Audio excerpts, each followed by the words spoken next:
Vous avez noté que même avec le bouclier, l'énergie augmente de 15%, c'est-à-dire 2 fois plus le SMIC. Et puis, il ne doit pas aller faire ses courses, souvent, parce que si on prend les produits de première nécessité, il y a une enquête de 30 millions de consommateurs, vous prenez le prix des pâtes, il ne doit pas en manger.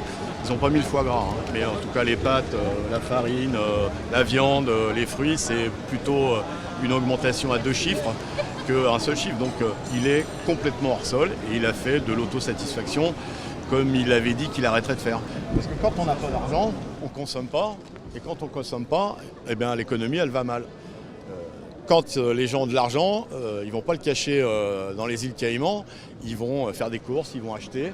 Et donc nous, on a un avis complètement contraire à ce que dit le président de la République. Mais là aussi, on voit le décalage entre sa vie à lui et la vie de la quasi-totalité des Français. Il y a besoin de continuer à maintenir cette pression pour qu'il y ait des augmentations de salaire et puis aussi faire pression sur le gouvernement parce que les propos du président de la République qui consistent à dire les salaires, c'est pas nous, c'est faux.